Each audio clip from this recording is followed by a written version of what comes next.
I'm Kimberly C. Paul. As I travel throughout each state, I realize that death is just a moment. It is how we live until that moment that matters. Finding connection with friends, family, and complete strangers.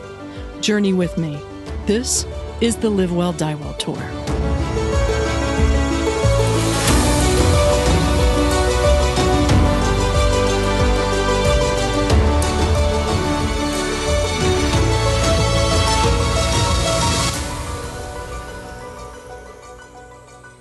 Well, I'm really excited to have Lesleigh back on my podcast because we connected in Los Angeles at really one of the last live events before the pandemic closed us all down. And it was such an awarding experience there in Los Angeles, and we became friends. And I adore you. I absolutely adore you. So I welcome you back because we're going to discuss some of the same things that we discussed in the last podcast, but we really want to talk a little bit about the pandemic and how it's affecting your clients and the grieving personal losses. But before we get into that, let's go back and talk a little bit about how does one arrive at creating the grief recovery method? Well, thank you for that question. And I'm so happy to be with you again too, Kim. It is so good to see your beautiful You too. After all these months. The founder of the Grief Recovery Method is one of my favorite gentlemen. John James is a Vietnam vet, a man with a heart of gold who 40 plus years back with his then wife lost their beloved son 3 days after his birth. And he was so elated to have this baby. He was looking forward to hopes and dreams and expectations with him when the moment came that he found his wife was pregnant. So the loss of that child was so devastating for him. And as a Vietnam vet, he had a weapon and he was so in despair, he contemplated taking his own life. And then he had an epiphany and he became certain that what he needed to do was write down those hopes and dreams and expectations. He wasn't going to live with his boy. And slowly he developed a step-by-step program that has emerged as the Grief Recovery Method. What he did at the time is he researched bookstores everywhere to find what to do about his grief. And all he could find were definitions of grief. And when he's spoken, I know, Clem, when he's spoken in public, he'll say, I knew what I felt. What I wanted to know then is, what the hell should I do about it? What do I do about it? And nothing told him that. So he created this method, and soon grievers were coming to his living room. And then gradually, he left his former business in the building arena and focused his energy on working with grievers. And he felt like he was living his calling. And then one day, Kim, in the San Fernando Valley office at the Grief Recovery Institute, a man walked in by the name of Russell Friedman, the now beloved Russell Friedman. And John laughs when he speaks of Russ, and he says, Russ came to me after 2 divorces and a bankruptcy, and he was a volunteer, and he never left until 40 years later after he passed on in 2016. So together, these 2 dedicated men created the Grief Recovery Handbook, which has now been translated into 23 languages around the globe. And the method today is taught not only across states in the US, but also in the UK, in Mexico, in Honduras, Scandinavia, and in both Australia and New Zealand. And their leadership became such a prominent success with profound respect that they were invited to the Pentagon when we suffered through 9/11 and to assist in that painful aftermath of Hurricane Katrina. Oh, wow. Now, your title, you're a certified advanced grief recovery specialist, but you are a counselor in psychology, and you counsel people too, right, in Los Angeles. But now your practice is pretty much opened up for Zoom too, correct? Yes. So thanks for that question. I trained first as a grief recovery specialist, and then I knew that what I wanted to do was expand my business across states. So I went back for training in 2019 to become certified and authorized as an advanced specialist. And now, yes, I have clients across the country, and it is so fulfilling to be able to be on Zoom and be with each of them. especially with what you said earlier, Kim, during this pandemic. So what are you experiencing with some of these? Because I know, my tour ended because of the pandemic. I know my own grief, what I experienced of, failing to complete something because of a pandemic. And I'm sure that's just the tip of the iceberg. But when people are facing end of life, whether it's COVID or even other things, people can't be with them. What are you seeing, and how can you help us? It is such a unspeakably grieving moment in the nation, not just for my clients walking through a personal loss, but for every person in our nation, every American. The loss of life, the loss of safety and trust and leadership, the loss of jobs, the children who are at home away from their social circle, the stressed out parents who are grieving having to be a parent and a teacher at home and a husband or wife or a single parent doing this on their own. It's an unspeakable time of grief. So on my end, with each of my clients, to work with them on a personal loss, each of their losses is exacerbated by what already we're walking through about COVID. And there are more than 40 types of loss that we can endure in a lifetime. And, Kim, just for a moment, I want to read just so our listeners can think, because sometimes what we think about grief is it's about divorce or death. And there are 44 reasons why people can grieve even before this hellacious pandemic. Here are just some. Please, yeah, Business, educate me. business readjustment, living in change in living conditions, change in eating habits, change in frequency of arguments, change in residence, a child leaving home for school when we were pre-COVID, change in family reunions pre-COVID, dismissal from work, which so many people this year have endured with this pandemic, emotional, sexual, physical abuse, personal injury or illness. I could go on. These are all grieving incidents that we can walk through in our lifetime. And you know what? We're really good in the United States about avoiding grief. Yes, we do. We are masters at avoiding speaking about grief. Why?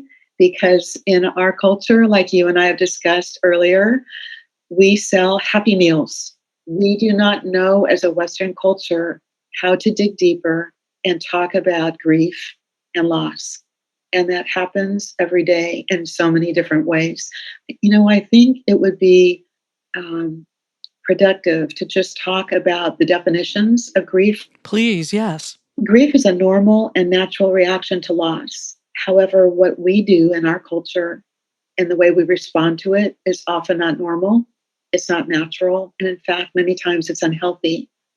Often grief can be described as reaching out for that person we love who's always been there for us. And when we need them one more time, they're no longer there. And so what we do in our culture is, since we don't know gracefully how to speak about grief, often what we call grief are euphemisms. Years ago, we called it burnout, overwhelm, stress, or pressure. And underlying any of these terms is sadness and grief. So what the grief recovery method does is it offers a compassionate, short-term action-based program which teaches each griever how to move beyond the isolation and pain of loss. And it offers an emotional toolkit to be able to process pain, whether it's in the now from the pandemic, or it's from the past of a lost love, or it's in the future with any loss we might incur, with a structured plan which deeply supports our mind and our heart. In the initial 7 weeks of the program, Kim, we work on one loss. And often what clients discover when they work with me is that they have other losses they have never grieved. Oh, sure. So after those 7 sessions, they might choose to continue their work with me and choose a package of sessions going forward. And that's how that part works. Well, it makes sense because I can't have a session with you and feel like you can uncover anything. So it does make this whole grief recovery, you do approach it like here you go. Here's 7 sessions that we're going to work on, right? Or Yes. how many sessions are there? Yes. In the beginning, it's 7 sessions, and we work with the Grief Recovery Handbook written by John James and Russell Friedman. And we have homework assignments each week.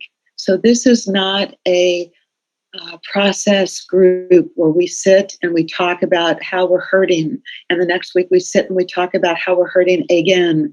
This is a structured program where we have compassionate heart-to-heart discussion each week. And I give each client homework each week that they finish for the week following, and we discuss it. So they're learning each week how to begin to know how to process their own pain. I think everyone in America needs this. Really. I mean, seriously, because I'm thinking about myself with the loss of this tour, and I'm thinking of people that I care about with losses of relationships. And, sometimes you don't know it's grief until you kind of break through. And like, for instance, when I was writing my book, I kept crying every day. And a friend of mine who's a counselor came over and she goes, "You look like you've been crying." I'm like, "Yes." And she goes, I said, "I'm writing this book." And she goes, "Oh gosh, you're actually processing your own grief through writing this book." And I never would have said that or thought that. Exactly. How do we get people involved with what you're doing? How do we initiate them to engage with this method by using you via Zoom for these 7 sessions? I know there's a price involved, but it's really a counseling session that is really structured to move you through whatever you're dealing with, correct? Yes, many times, great question. Many times at this point, I have clients who are referring their friends because what they've had are epiphanies. They've had transformative emotions from working with me. They have peace of mind and heart that they haven't felt for decades. And when they see a friend of theirs or a loved one of theirs who's hurting, they say to their friend, "You know what? Why don't you just talk with Lesleigh?" And always, this is a great question, Kim. What I do is I choose to, some clients want to just speak by phone. I really enjoy offering my complimentary consultation by video so that any client can see me and sit back in their living room or wherever they're comfortable and see if we are a good fit for them and meet with them so that they can know that, yes, I want to work with this woman and let's go forward with this plan. And the beauty of finding me has many times to do with what we in the Grief Recovery Institute and in our training call STIRBs. STIRBs are short-term energy relieving behaviors, which we all practice so that we don't have to deal with the pain that we're feeling. And they might show up in any of the ways that each of your listeners can identify with one of them. Either we restrict our food, or we eat too much, or we might drink, or we might use drugs, or we might smoke weed, or we might do sleeping pills. I mean, whatever. Whatever. And when the pain is severe enough that we as grievers are such good isolators, we can each have a PhD awarded to us in isolation. When we are hurting badly enough is when we want to reach out for help. So I have people who have found me in many different ways. They might have found me by the Grief Recovery Institute has a list of specialists all over the nation. And I have a few clients who have found me on that listing. I have a few who found me on my Psychology Today profile, and some have found me by Google Ads, and most have found me by referrals from someone who's worked with me and been satisfied with how they feel today. And maybe even some podcast out there too. This podcast, which I can't wait to put on my signature so that each time I send out an email, it will be on it. Oh, yay, yay, yay. So, it's really exciting to hear, to meet people where they're at. And sometimes in rural areas, they don't have the resources. But now you're open to them. And, I'm always interested. How did you how did you get interested in this work, and how did you evolve and really get deeply connected with the grief recovery system or method, and how did you come to this work, I guess? That's a heartbeat of a question for me. This work truly is my calling, and that is why here we are in the midst of a pandemic, and I have been so personally fulfilled by being with each of my clients because I have in my lifetime personally experienced an inordinate amount of loss. And I have chosen very clearly to turn my own pain into purpose. Most of my life, I've worked in the healing arts, and I've worked for 12 years with hospice services, as I've shared with you. And in that work, I worked as a social worker and then the manager of volunteer services, bringing really wonderful volunteers to be with our patients. But what I really wanted to do was work in greater depth. Some personal quick stories are I was at my late mama's side back in 1996 when she passed.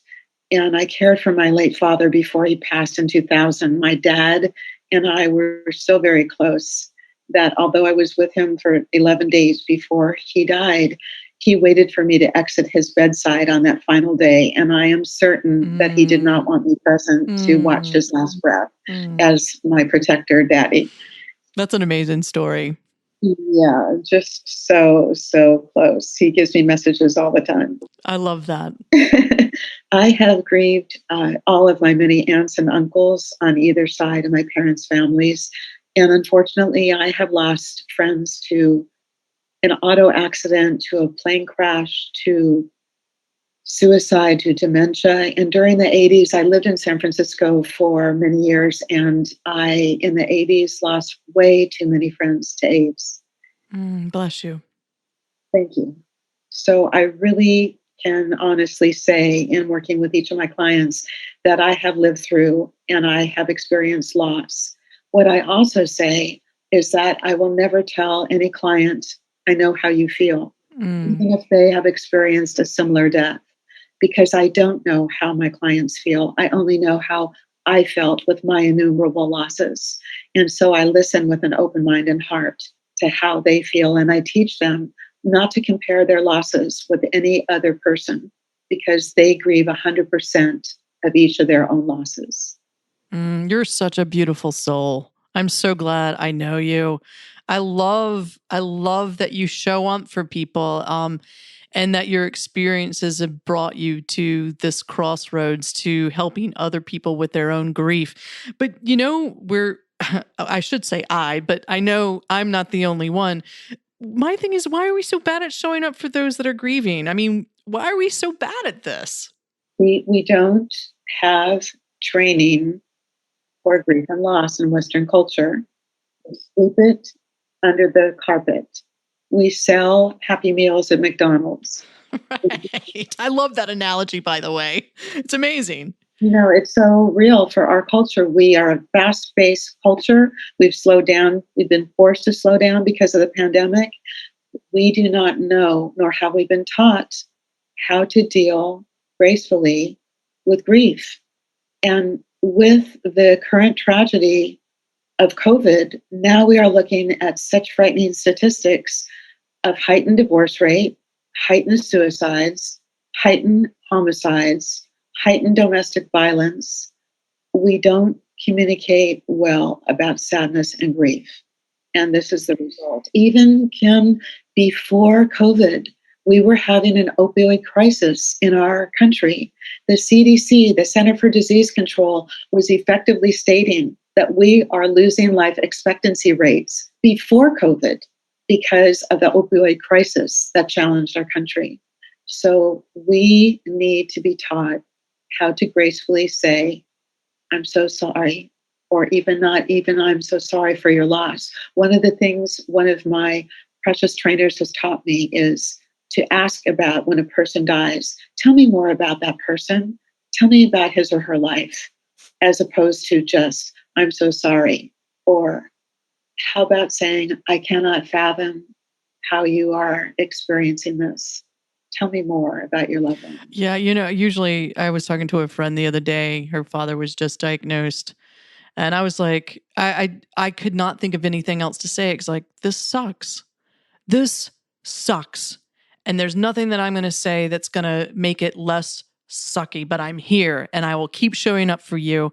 And even if you want to call me and we just hear each other breathe, I will be here for you no matter what. It's just, I mean, you can't take, because I think it's human nature. We want to take that pain away. Yes. And we can't. We can't. But what you just said is so beautiful, because your presence is the greatest gift. And just being there, and even being able to say to another, Bob, I don't even know what to say. I'm here. Just that. Here's a quick personal story, Kim. Please. When I was a little girl of about 8, I adored my petite Russian dance teacher, Fanya Sage. She was 4 feet 9 inches tall. Her spirit was like 6 feet.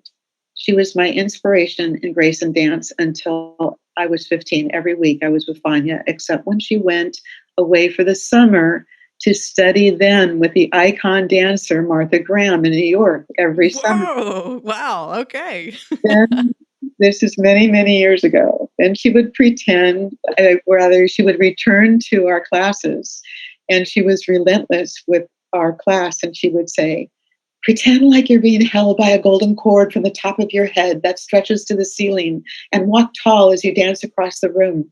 And I adored her. She died when I was in my junior year at Cal Berkeley.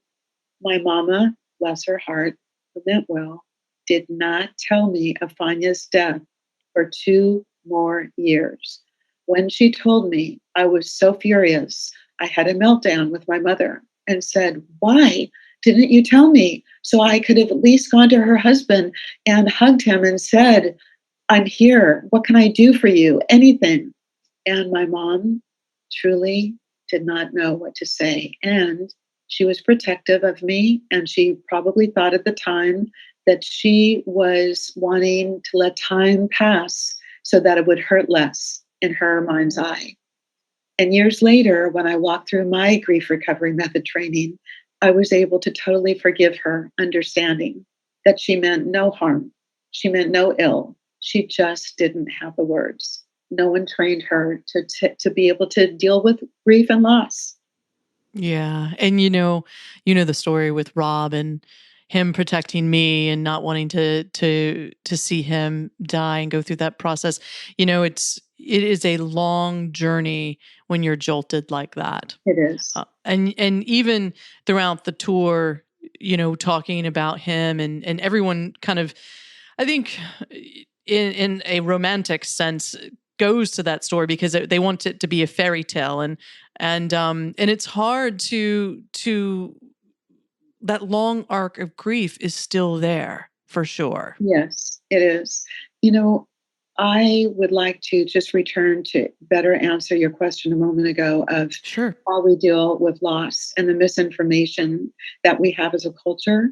There are 6 different myths of misinformation that we have in our Western culture. And I want to just speak briefly about 2 of them. Yeah, please. And the first is, don't feel bad. When my late mama was at Century City Hospital in Los Angeles, and we learned that her stroke would forever impact her cognitive ability, I knew from mom's many discussions with me and her DNR, she did not want to be hooked up to any machine. That was her wish. If she couldn't be independent and enjoy the quality of life that was productive by her artistic standards, she didn't want to be here. So people would say to me when she passed, Kim, things like, Les, don't feel bad. She's in a better place now. Les, don't feel bad. She didn't want to be hooked up to a ventilator or a feeding tube. And the truth was, I was devastated. I was by her side for 10 days before she passed. I held her hand until she took her last breath, and I was devastated. And people just don't know what to say. So that's what's real about dealing sometimes with loss. How do we get better at that? How do we get better at being there for people who are grieving? Because sometimes I think it's better not to say anything than the wrong thing. We need to be taught. We need to be taught and engaged in a program that's sensitive like this is, because what's true around the world is we are all grievers. We are each grievers. And if we haven't had a loss that's significant yet, unfortunately, we are going to. Many of us as children, our initial loss is first with a pet. In fact, that brings me to my second myth that I want to discuss, which is replace the loss. And again, 2 years young, and the family pet was Tuffy, a black and white Cocker Spaniel that had energy like shoot to the stars kind of energy. I adored him. He slept beside me until I was 6. At 6, he was killed by a passing car. I was inconsolable. When Dad came home from a traveling business sales trip and found the news, he came to me, and I can close my eyes and see this moment. And he said, "Baby girl, stop your tears. Don't cry. Don't feel bad. We're going to go to the pound next weekend and we're going to buy you a new puppy." What that meant is, 1, he wasn't comfortable with my tears because he wasn't comfortable with his own. 2, stop your tears. Don't feel your feelings. And 3, replace the loss. We're going to buy you a new puppy, which he did. Do you think I developed an emotional bond with that next puppy named Rusty? I never could, Kim. I was grieving Tuffy. My heart was broken. And so to take this to an adult level, what about our divorce rate? Our divorce rate is like, what, 50 or more percent? And what do we do about our second marriages? Right. We replace the loss of our current partner with someone new. We don't discover the dynamic that we need perhaps to alter for the next round. And we marry again and we divorce again. And so it's in our culture to replace the loss. That's another huge, huge. That is a light bulb moment for me right there. Because I mean, I'm picturing some family members right now that usually, and some of them are on to their third marriage and still trying to figure it out. It's like they plug a hole with people. Exactly. That's exactly right. That's exactly right. That is ingrained in our culture. We don't know how to, after someone has left our lives, to walk through a process and process the pain and learn how to live with it with grace and then go forward. Is it really? I mean, because I do it differently, and I think that I do it not so good. But when I lose something, I have to pay homage. Like I have to give a lot of space for it. And even with dating, I can't jump into another relationship and get and I believe because I've given so much space when I fell in love with someone, they're still in my life. They're still in my life and a part of my life because I won't let them go. It's just a different relationship now. And they're in your heart always. Always. And because of what you shared with me, so hard when we first met about Rob, what often is so is, and I will ask this is ideal time. I will ask this of every listener who is listening to our podcast. If you have, dear listeners, someone in your life who's no longer in your life due to death, divorce, estrangement, and they haven't been in your life for 5, 10, or even 20 years, and when you think of that individual and you still feel searing pain in your heart, I say this is about undelivered communication. And what the beauty of the grief recovery method is it offers an emotional toolbox to walk someone through action and time steps so that they can process grief from forever back. And then the memories of that person become, instead of searing pain, become fond memories or warm memories. And that's the beauty of the grief recovery method. I love that. I mean, can you identify something in like yourself that you would need the grief method for, or do you kind of like this method? I mean, what is the benefits of getting into this method for all people, in your opinion? So, why that question touches me deeply in this moment is a month ago, a month ago, my dear friend Norman passed. Norman was married to a very dear girlfriend of mine, whom I have loved, my girlfriend, for 50 years. And Norman and I were friends. Just a lovely, lovely man with a heart of gold and just incredible humor. And the last time when Barbara told me that he had passed, I sat back and through my tears, I remembered our last conversation between Norm and me was about ending with, I love you and I love you as a friend. And yet still, I was so sad about his passing. And because I'm trained as a facilitator and a specialist, I have an emotional toolbox that is mine that I can utilize for my own grief. And that is what I did for myself in walking through certain steps to then feel complete about his loss. Oh, And wow. so what's beautiful about this toolbox is this is an educational program. This is not therapy, albeit my clients, Kim, will tell me again and again that the therapeutic results that they have are many are like these. They feel better every morning when they awaken. They have more energy to do their day. They sleep better. They eat a healthier diet. They learn how to communicate in the moment when they're feeling whatever they're feeling instead of stuffing it. They take better self care every day. They learn how to exercise again.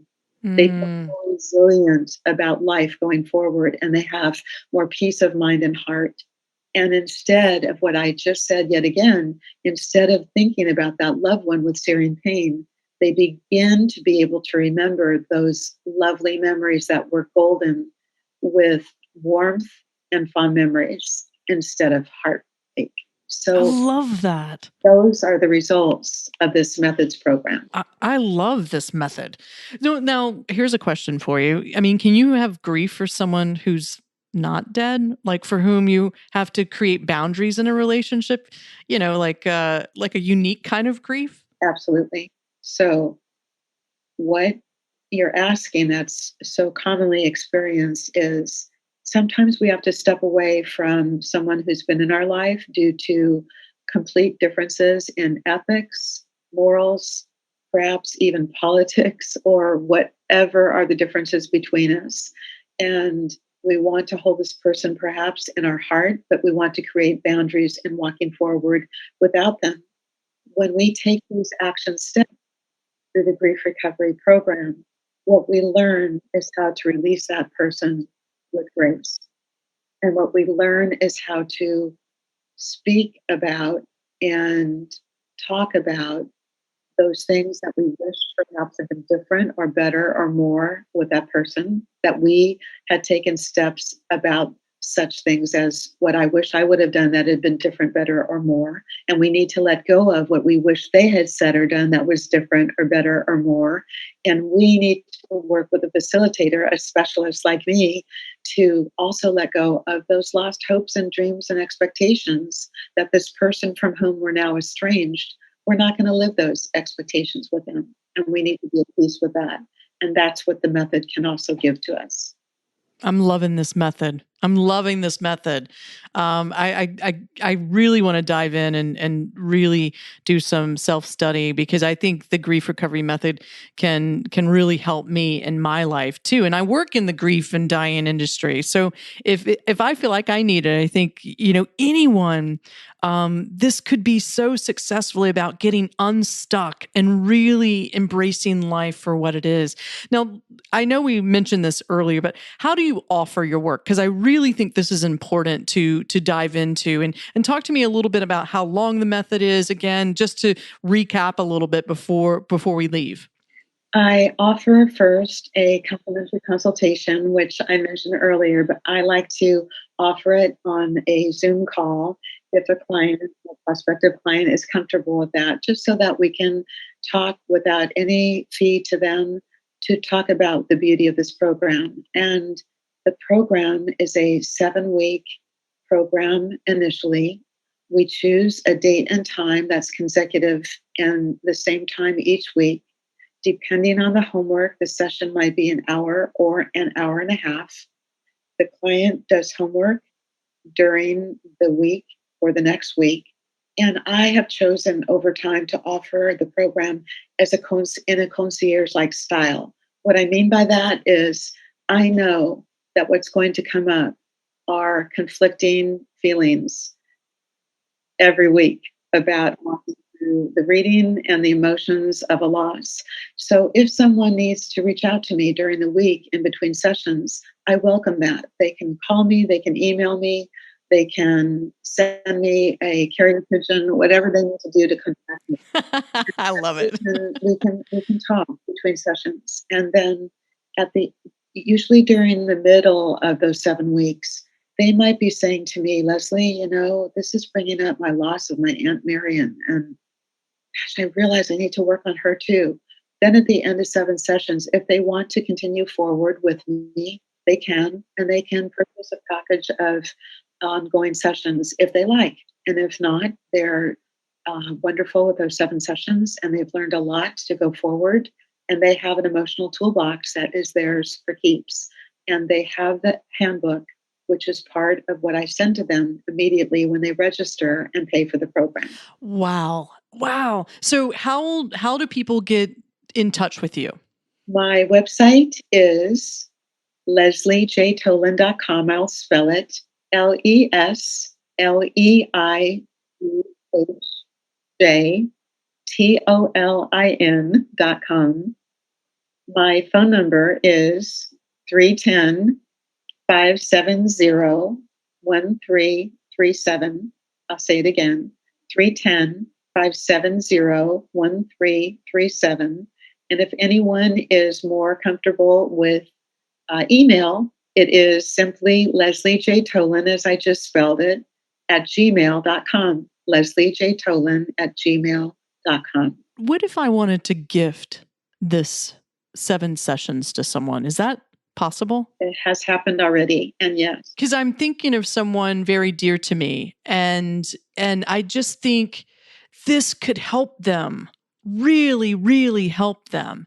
And sometimes I don't feel people don't know what they don't know until they discover what they the toolbox that you're giving them. So there is plausible, there is a way for me to be like, I'm going to gift this for a friend. Of course, the friend has to say, yes, I want to do this. It has to be consensual, but still you work with people in that realm as well. Yes. If they want to gift it to someone who is talking with me, understands the program, is willing to do the work. I love that you brought this up because, Kim, this is a simple program. It is not easy. I repeat, it is not emotionally easy.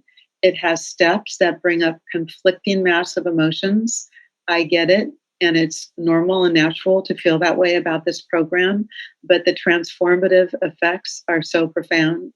And what else I can say is if anyone is listening who is a practitioner of any kind in the field, if you have someone who you think you would like to refer to me, writing an email to introduce them to me is a wonderful way and has worked so successfully this year. To introduce them to me by email, Lesleigh, this is my friend so-and-so, so-and-so, this is Lesleigh, my specialist friend. And then I can take it from there to continue. Oh, nice, nice. And the last thing, Kim, is on my website, if anyone would like further information in addition to reading my website, there is a ebook download page on my site that has wonderful information of debunking the stages of grief, a ebook about postpartum grief, the myths about grief that we began to discuss today, a guide for pet loss, if that's applicable to anyone who has a pet and you have a broken heart about losing a pet. I certainly did when I've lost mine. And those are all available as comps on my website. I love that. I love that. And I cannot tell you how much I am thrilled that you are in this field because you're such a gift. And this program and you helping people through, especially using this method, I just feel that people really should reach out, because you just never know what's making you stuck. And just like me with writing my book, I didn't know I was needing to grieve or even thinking about grief, but it comes out in all different ways. And I definitely want to think of who I could possibly gift this to, because I think it's an amazing program. And I'm just really lucky to know you. Thank you, Kim. I feel the same way about you, my dear. I am so grateful that a colleague actually, told me a death by design last year. And I was able to make that day to be together. And I was so taken with the day. And remember, afterwards, I walked up to you and I said, I don't know how this can work out, but I want to work with you in some way. You have such beautiful energy. And here we are. Oh, thank you. Thank you. And we will, because I was just telling someone earlier that I want to do something this spring after we get through 2020 about how can we begin to start healing and getting on to what is our new normal. And I think that you have a place in something that we can create together and work together. So, and you know how I am. I love to work with people I love. So it would be my honor. Thank you, Gary. I can't tell you how much I appreciate you taking the time out of your day to help my listeners, educate my listeners about this grief method, making yourself available to my audience, as well as people who are going to pass this podcast on to those who are grieving. You're such a gift to me and your clients. And I'm just very, very, very grateful that you're breathing and you're in my life. Thank you, my dear. Namaste. Thanks for joining us today. And remember, you're the designer. This podcast is produced by Jason Andre with 7 Season Films. If you're interested in telling your story via podcast, look him up. You can find him at 7seasonfilms.com.